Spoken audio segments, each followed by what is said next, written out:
Welcome back, Mindful Equine Tribe. This is the weekly recap for the end of May, and this is Betty Lou. She is a new horse in the Mindful Training Program. She is a 10-year-old mare, quarter horse mare, and she's had nothing done before this except for her owner ground drove her a little bit. So what you're seeing now is her very first ride ever, and I am mounting on the opposite side of what I would normally mount on and just asking her to flex her head one way, giving her lots of pats with my body weight. I am like super excited for this horse because she's so curious and happy just to be worked. Like I said, she's 10 years old, so she's had enough time standing in the field, not doing anything. And I'm just kind of like applying pressure, shifting the saddle, seeing if I can do anything to make her move, but she doesn't. So I'm really happy with that. There's her wonderful owner, and I had just jumped on her and she didn't want to walk. So what I asked her owner to do, because she's so good at round pinning her and lunging her, was to walk around so that hopefully, like what you just saw, she'll just walk right after her. And I apologize for the camera angle on that. But here's her second ride ever, and I took her into a little bigger, the arena kind of area, and she's trotting around great. There was no problem getting her to trot. She's not quite steering great. Here I'm trying to get her to do a little canter, and she just trips on a rock there, which is fine.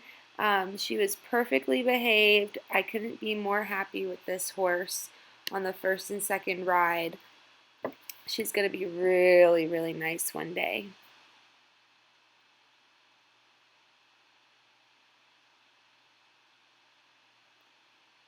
This is Princess, who you've seen in the past couple weekly recaps, and we are on ride, I want to say 10 here. So she's had a little bit of time off this week. It was only a 2-ride week for her.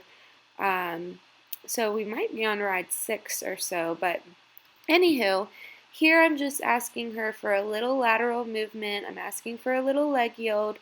She is overbent, but that's okay. So I use that bentness to push her into the corner a little bit and ask for a nicer stretch and a nicer little trot. And she looks great. I mean, I don't mind the higher headset. Her canter is still a little bit rushed, unbalanced, but she's a 15-year-old mare that's been sitting in the field for 10 years. So I am not worried about this either. This is going to just, by me cantering her around, she's building muscle strength, and you'll see over the next couple weeks this will smooth out a little bit. And what I'm looking for when we're building the canter strength is that her transition, like what you just saw from canter to trot, is really relaxed. She went right into a nice stretchy trot. Her thing is she really likes to throw her weight to the inside, so that's just something I'm always working on. And I thought she was going really well, so I decided let's take the bridle off. So here I just have the reins around her neck, and I just wanted to play around a little bit. So when I take the bridle off of a horse for the first time and ride them, I want to steer them mostly with my legs, and I don't take the bridle off if I can't steer them with my legs without them going faster. Okay, so here she's kind of doing that thing where she's throwing her weight to the inside around this little circle. So I'm just pushing her out, and you see I move the reins up on her neck a little bit there to turn her to the right. And I use the rail there just to slow her down a little bit. But really responsive, and I like this mare a lot. She loves to work, and that is my main thing when I train a horse, is that I want them to really love to work. So you can see When I start training these walk halts off my seat, I do exaggerate my movement with my seat bones a little bit, like you just saw. And what I'm looking for is them to shorten their step, not slam on the brakes. And because I put on pressure with the reins there, I want her to back up and release. Thanks for watching.